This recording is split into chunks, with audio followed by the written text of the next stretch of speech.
myself, Dr. Anil Kumar, HOD, PG Department of Chemistry, Sahibganj College, Sahibganj.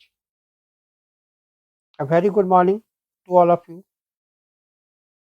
And again, we welcome to our YouTube channel, Hot Spot Chemistry by Dr. Anil Kumar. With the request of different UG, PG students, teachers, I will try to explain a very interesting organic chemistry topic, that is killer Fischer synthesis and its mechanistic behavior. Hope you all love this lecture very much, and this lecture will be very helpful for the UG/PG students during lockdown period, so that a student can get maximum marks in the coming exam. The present presentation have a limited slides.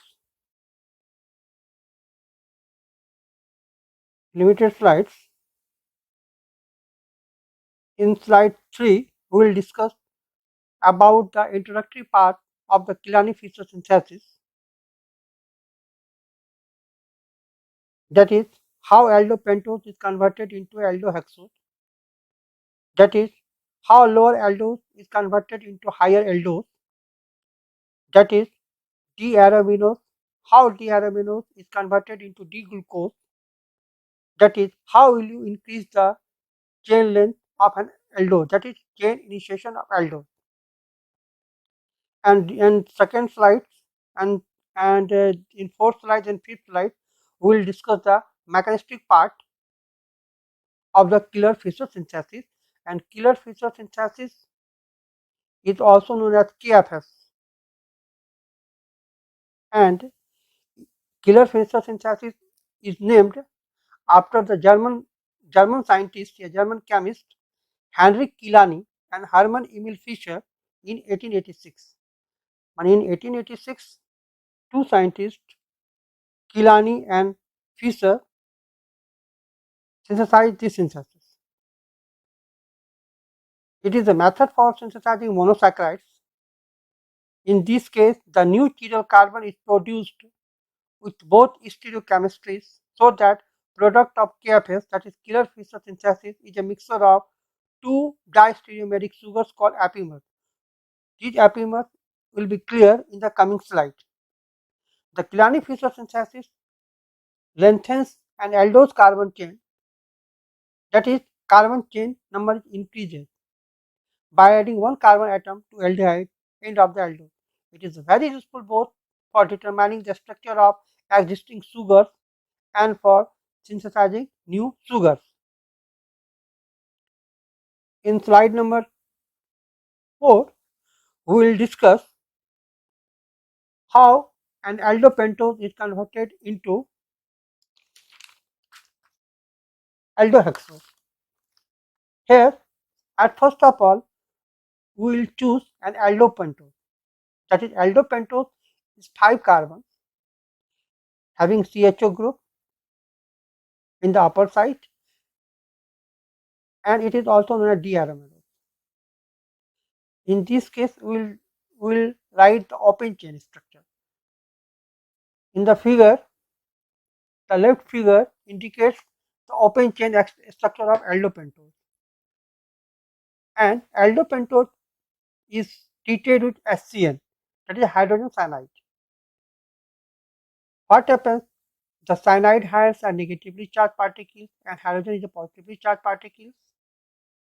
The cyanide ions, which are negatively charged particles, goes to the SCO group, that is in aldopentose, goes to the carbon of aldopentose, which is indicated by a red line in the slide.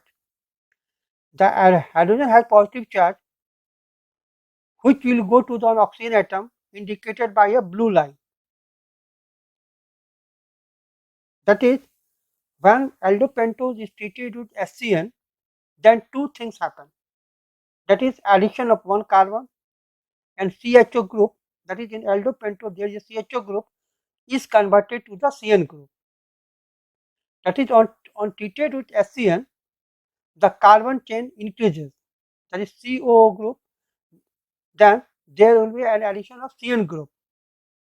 Here, on treated with SCN, then two apimers are formed, having 6 carbons.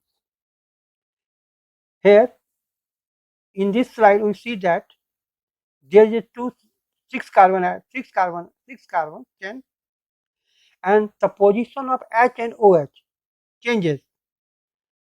Here in this slide, we see OH is on right side and H is left side, and in the same figure, we see H is in the right side and OH is the left side. That is the change of position of H and OH. This is called orientation change, and these are known as apimers. And these two apimers are known as glucosinohydrine. Glucosinohydrine has 6 carbon atoms. Then on glucosinohydrine, when it is treated with a barium hydroxide, which acts as a catalyst, here we will take two atom molecules. Then in this case, we see that the cyanide ion is converted into COOH group, that is acidic group. Then what will happen? In the slide number 5, we see that it will give gluconic acids, and it will have also a 2 apimers. But here very interesting thing is that the carbon number 1 and carbon number 5, here it is linked with 1 and carbon number 5 is linked with the oxygen atom. That is, on hydrolysis, gluconic acid on hydrolysis, it will give glucolactone. Gluconic acid, it will give glucolactone. That is, carbon number 1 and at carbon number 5, both are joined with the oxygen atom. So it is a glucolactone, and again 2 apimers, the same thing, the H and OH position changes. Glucolactone, which on further reduced by sodium amalgam or sodium borohydride, then it will give aldohexose or D-glucose or D-mannose. Both aldohexose and D-mannose, both are apimers. On treatment with reducing agent sodium amalgam or sodium borohydride, then again 2 things happen. Carboxylic group is converted into aldehyde group, and second thing, there is a addition of hydrogen. This is the aldohexose and D-mannose. Thus, here we see how aldopentose is converted into aldohexose, and that is the increment of the chain. In the above slide, the cyanide and oxygen ion, because electronegativity of oxygen is greater than carbon, nitrogen is greater than carbon, carbon is greater than hydrogen, therefore electron of H goes on Cn. And again, I hope this is all about Kieler-Fischer synthesis, and I hope you will understand the mechanistic part of the Kieler-Fischer synthesis. Have a good luck, and in a few days we will see a new topic will be discussed.